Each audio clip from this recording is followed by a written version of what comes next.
Assalamualaikum warahmatullahi wabarakatuh. Jumpa lagi bersama channel Nenok Channel. Hari ini Nenok Channel akan membahas tentang Inara Rusli, jejak digitalnya yang bertolak belakang dengan yang sekarang gitu. Beliau dulu dapat pemenang penghargaan di silat ya. Itu pun jejak digitalnya ada ternyata gitu kan, kata dia nggak boleh ngumbar-ngumbar aib orang rumah tangga sendiri. Ternyata beliau dulu juga pernah ngumbar-ngumbar rumah tangganya sampai se-Indonesia gitu. Yuk kita tonton aja apa aja cekidot. Kenapa kan malah nyerang ke perempuannya? Maksudnya kenapa nggak ke yang cowok gitu? Karena menurut aku kalau ada hal kayak begini, ya cowok. Aku udah coba serang ke cowoknya, ke si Virgonya, tapi dia ngeles terus ular. Menurut gimana sih? Berarti Ya mau ngomong ditangkap dua-duanya, ibaratnya dua-duanya gitu loh, ditenteng, maksudnya dudukin gitu bareng, pengen dengar dari kedua belah pihak kan. ini udah ada di titik itu ya. Udah jadi logik aja udah gitu. Iya. Perasaan belakangan gitu. Belakangan. Oke. Akhirnya beres gak tuh? Enggak. Aku nggak nyari pembelaan, aku nggak membenarkan diri aku, enggak. Aku cuma masih tahu bahwa kita, segimanapun terpuruknya posisi kita sebagai seorang istri, tetap nggak diperbolehkan untuk mengumbar aib rumah tangga. Itu yang aku ambil pelajaran selama aku comeback. Musuh Inara adalah jejak digitalnya. Kehidupan tersilet adalah Inara Rusli. Hanya mengungkapkan kejadian dalam hidupnya, mendapatkan dukungan besar dari para netizen. Gak mendapat awards karena diselingkuhin. Inspirasi buat perempuan di luar sana yang tidak bisa speak up untuk dirinya sendiri. Kalian bisa berdiri tegak, saling menguatkan satu sama lain. Hanya nggak lebih cantik daripada istri sahnya. Kan kata orang kalau untuk jadi selingkuhan nggak perlu cantik, Perlunya apa? perlunya nggak tahu diri aja. Harusnya kan duduk bertiga. Itu yang paling Kenapa? bijak. Kenapa harus melibatkan semua orang, bahkan di Indonesia Raya, bahkan sampai ke luar negeri, sampai profil aku divisit 420 juta orang. Selingkuh itu kan nggak mungkin Allah yang ngatur. Nggak mungkin, itu kan pilihan-pilihan buruk itu kan dikembalikan lagi ke kita, mau melakukannya atau kita mau menghindarinya gitu. Ya, semua terjadi betul karena pilihan kita, tapi semua balik lagi atas izin Allah. Siapa yang mau jadi pilihan kedua? Dan siapa juga yang Kalau memang mau? dari awal target aku mau jadi pilihan kedua, hidup aku udah nyaman kok di luar negeri. Berarti Mbak Ina menerima kalau misalkan menjadi istri kedua kali ya? Kenapa tidak? Karena dalam Islam diperbolehkan. Oke, siap hidup berdampingan dengan Nawa berarti ya Mbak? Kalau tidak siap dari awal sih nggak mau. Gitu. Sampai ada yang bilang ibu saya mati segala macam dan dibilang tidak bisa mendidik anaknya. Kalian nggak apa-apa hujat saya, tapi tolong jangan. Laporan HWM sendiri kan udah ada dikumpulkan barang bukti ya Pak, berupa video ya Pak.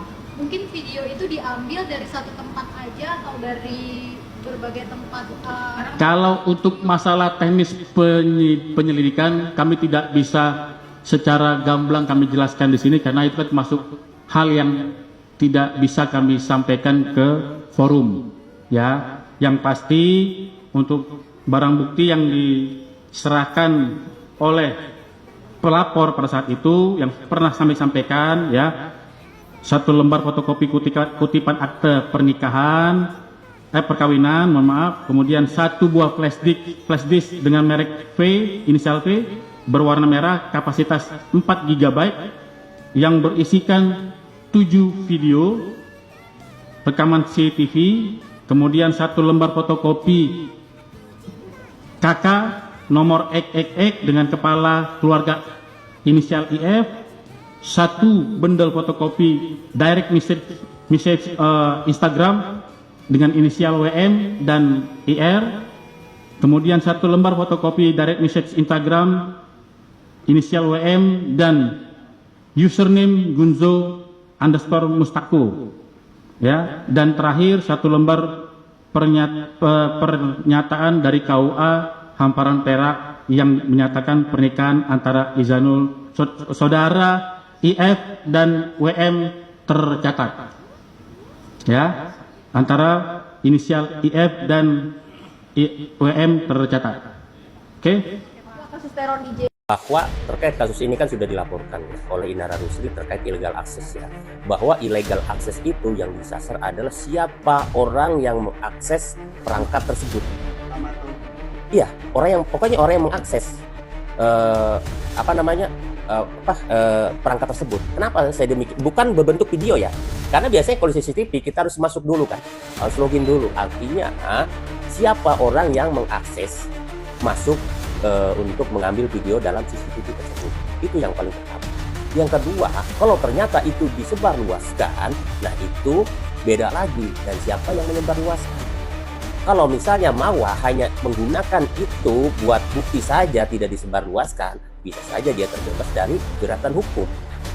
Pokoknya pada prinsipnya, bila video itu hasil dari sebuah tindak pidana, artinya illegal access, itu jelas-jelas polisi tidak bisa menggunakan itu sebagai alat bukti.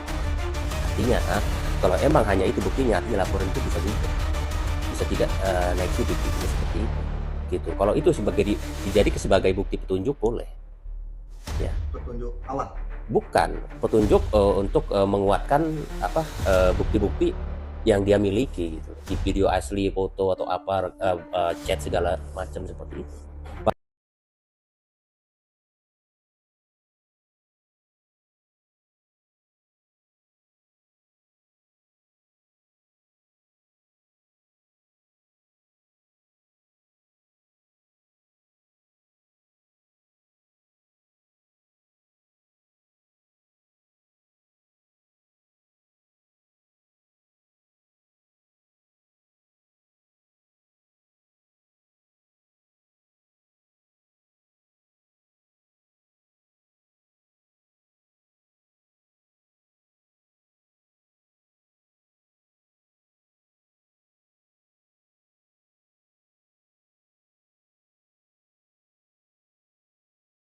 Hari ini aku akan bicara tentang seorang wanita yang mungkin sedang ramai jadi perbincangan karena menjadi orang kedua merebut kebahagiaan wanita yang lain dengan mengatasnamakan agama, serta wanita yang mengkhianati suami terbaiknya hingga beralih kepada pria-pria lain yang bergantian menjadi sebuah cerita yang bersambung.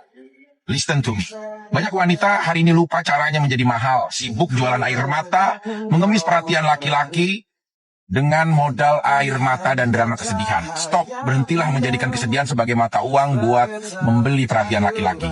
Belajarlah dari Cinderella. Dia tidak sengaja cuma melepas satu sepatu dan dia mendapatkan cinta sejati dari seorang pangeran. Sementara kalian dengan sadar melepas semua baju, mengumbar tubuh demi validasi sesaat, hasilnya bukan dapat pangeran. Kalian malah kehilangan harga diri. Ingat, barang diskonan memang cepat laku, tapi tidak akan pernah dipajang di etalase yang utama.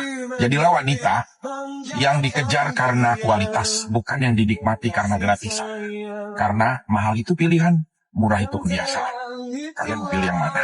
Kau pilih. Rusli dan Insanul tidak bisa disahkan. Pernikahan siri yang berlangsung Agustus 2025 itu bertentangan dengan aturan hukum Islam yang berlaku di Indonesia. Secara regulasi, pernikahan tersebut tidak memenuhi syarat untuk diajukan isbat nikah. Lantaran Insanul Fahmi masih berstatus suami sah Wardatina Mawa ketika pernikahan sirinya dengan Inara Rusli dilakukan. Isbat nikah bisa dilakukan ketika kedua belah pihak tidak sedang terikat perkawinan lain. Dengan kondisi tersebut, pernikahan siri Inara dan Insanul secara hukum negara dianggap tidak pernah ada. Bahkan kalau nantinya Insanul resmi bercerai dengan Wardatina Mawa, pernikahan tersebut tetap tidak otomatis menjadi sah. Satu-satunya jalan biar pernikahan Inara dan Insanul diakui negara, ya harus melakukan pernikahan ulang.